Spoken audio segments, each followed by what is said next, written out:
Real Madrid's 4-1 victory over Real Sociedad was not simply a game won through individual quality. For large parts of the first half, Real Madrid actually struggled to create clear chances. They had possession, they controlled large areas of the pitch, but they repeatedly found themselves arriving around the edge of Real Sociedad's penalty area without enough players inside it, and that was the key tactical problem. Real Sociedad were defending in a compact low block, protecting the central areas and especially Zone 14, the space directly in front of the penalty box. So the question for José Mourinho was simple. How do you break a low block when you have the ball, but you don't have enough players attacking the box? The answer became much clearer in the second half, and by the end of the game, Real Madrid had scored 4 goals. So let's break down exactly how they did it.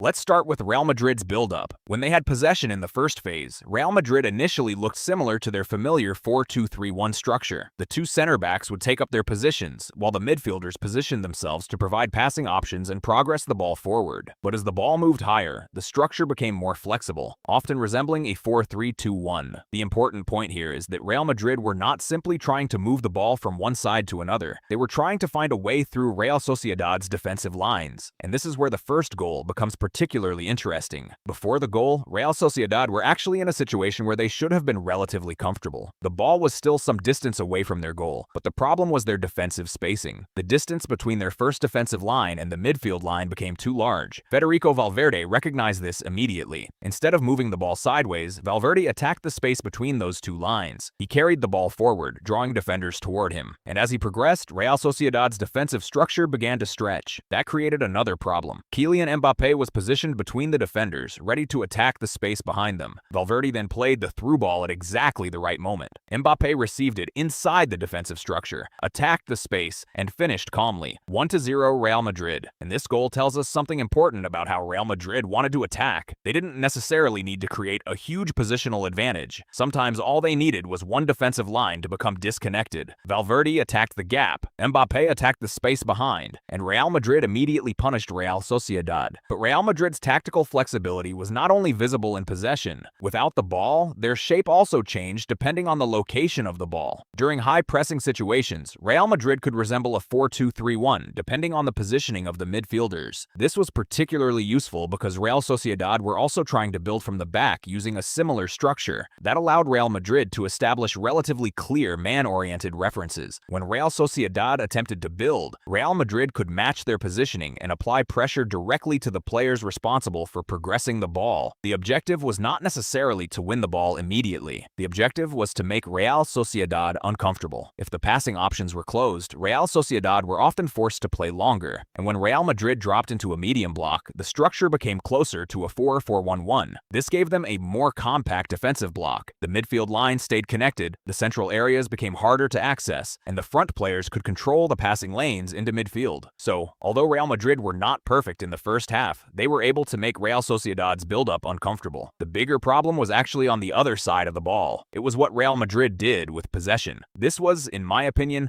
the biggest tactical problem of the first half. Real Madrid were getting into good attacking positions. They were reaching the final third. They were moving the ball around the edge of Real Sociedad's penalty area. But when the final action arrived, there simply weren't enough Real Madrid players inside the box. And against a low block, this is a major problem. Look at what Real Sociedad were doing. When Real Madrid approached the penalty area, Sociedad immediately became compact. Their defenders stayed close together, their midfielders dropped deeper, and their priority was to protect the most dangerous spaces around the box, especially Zone 14. This meant that Real Madrid could circulate the ball around the outside of the penalty area, but the central route was almost completely blocked. And there was another problem. Even when Real Madrid managed to get the ball into a wide area, there were sometimes too few players attacking the penalty area. You could see situations where the ball was on the flank, but only one Real Madrid attacker was actually inside the box. That makes defending relatively easy. The defenders don't have to make difficult decisions. They can simply stay compact, protect the central zone, and clear the cross. Real Sociedad were also very aggressive in their box defending. Whenever Real Madrid tried to deliver the ball into the penalty area, Sociedad would immediately attack the delivery and clear it. They were essentially saying, "You can have possession around us, but you are not going to have access to the dangerous spaces." And that is why Real Madrid spent so much of the the first half circulating the ball around the entrance of the box without consistently creating clear chances. The possession was there, the territory was there, but the box occupation was missing. This is where José Mourinho's role becomes extremely important. The problem wasn't necessarily that Real Madrid were playing badly. The problem was structural. They needed more players inside the box, because if Real Madrid continued attacking with only 2 or 3 players around the penalty area, Real Sociedad could keep defending with numerical superiority. But if Real Madrid started putting 5 or 6 players into the box, the situation would change completely. Why? Because now the defenders would have more players to track. Instead of defending 1 or 2 targets, they would have to make decisions. Who follows Mbappe? Who tracks Bellingham? Who stays with Vinicius? Who protects the cutback? And that is exactly the type of dilemma you want to create against a low block. So during the halftime break, Mourinho's message was essentially about one thing: get more players into the box. Don't keep attacking around the box. Attack inside the box. Because if you increase the number of attackers inside the penalty area, you force the defending team to spread their attention, and that creates spaces. The second half started with a clear tactical change. Real Madrid became much more aggressive in their occupation of the penalty area, and the introduction of Marc Cucurella also played an important role in this structure. Cucurella's positioning allowed Real Madrid to maintain width while also giving them security behind the attack. This is important because when you commit more players forward, you still need rest defense. You need players who can protect you if the ball is lost. Cucurella could provide that balance. Yes,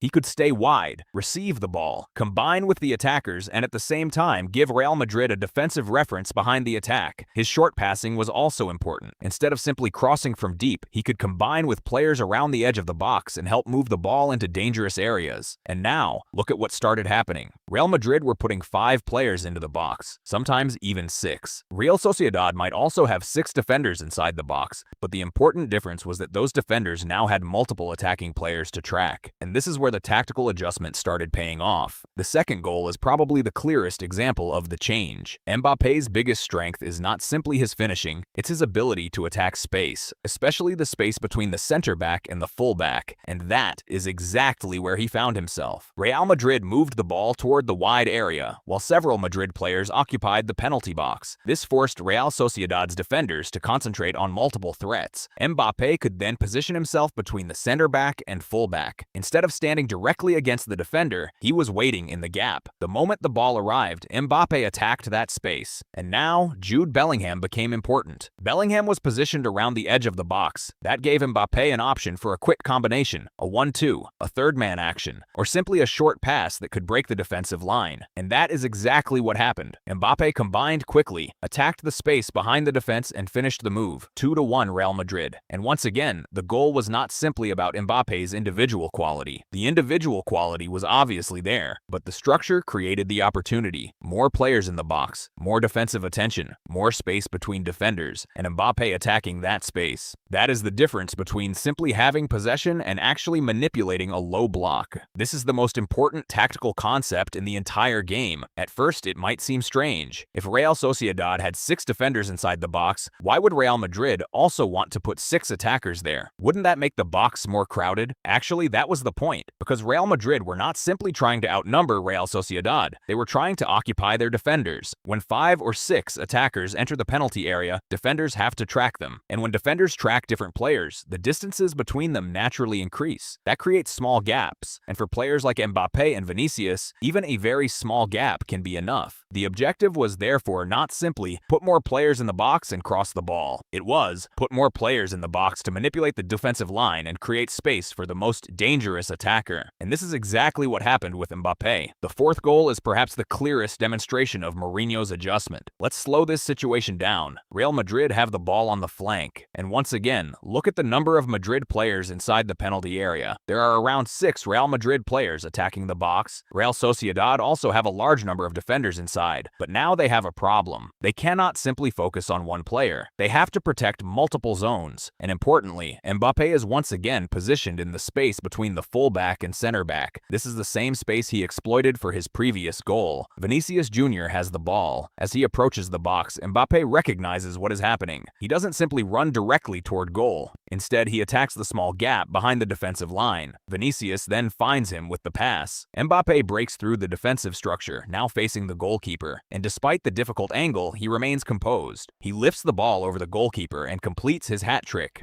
4-1 Real Madrid. And this goal is the perfect example of how Real Madrid solved their first half problem. In the first half, Real Madrid were often attacking the box with too few players. In the second half, they attacked it with numbers. That forced Real Sociedad to defend more targets, and those extra targets created the spaces that Mbappe needed. So what can we learn from this game? The biggest lesson is that breaking a low block is not always about playing faster. Sometimes it is about occupying the right spaces with enough players. Real Madrid had possession in the first half, but possession alone was not enough. They needed better box occupation. They needed more players between the defensive lines. They needed more players attacking the penalty area. And most importantly, they needed to force Real Sociedad's defenders into difficult decisions. Once Real Madrid increased the number of players inside the box, Real Sociedad could no longer defend as comfortably. Their defensive line became occupied. The spaces between defenders became larger, and that gave players like Mbappe and Vinicius the opportunities they were waiting for. There is also an important lesson about individual players. Mbappe's movement was not random. He repeatedly targeted the same tactical weakness, the space between the center back and the fullback, and when the structure around him was good enough, he could repeatedly exploit it. That is why his 3 goals were not just 3 moments of individual brilliance. They were also a product of Real Madrid's improved attacking structure. Real Madrid's 4-1 victory over Real Sociedad therefore tells a much bigger tactical story than the final score suggests. In the first half, Real Madrid had the ball but struggled to penetrate. Real Sociedad defended compactly, protected zone 14, crowded the box, and forced Madrid to circulate possession around the penalty area. The problem was clear. Real Madrid were not occupying the box with enough players. Mourinho recognized that problem. The second half adjustment was to increase the number of players attacking the penalty area while maintaining enough structure behind the ball, and that changed the game. More players in the box meant more defenders had to be occupied. More defenders being occupied meant more spaces appeared, and those spaces were exactly what Mbappe needed. The first goal showed Real Madrid exploiting a gap between defensive lines. The second showed Mbappe attacking the space between the center back and fullback, and the fourth goal showed the same principle working again, but this time with even greater box occupation. So ultimately, Real Madrid didn't break Real Sociedad's low block simply because they passed the ball better. They broke it because they changed where and how many players were attacking the box, and that is the biggest tactical lesson from this game. Against a low block, sometimes the key to creating space is not removing players from the box, it's putting more players into it. That is how José Mourinho's adjustment transformed Real Madrid's attack and turned a difficult first half into a 4-1 victory.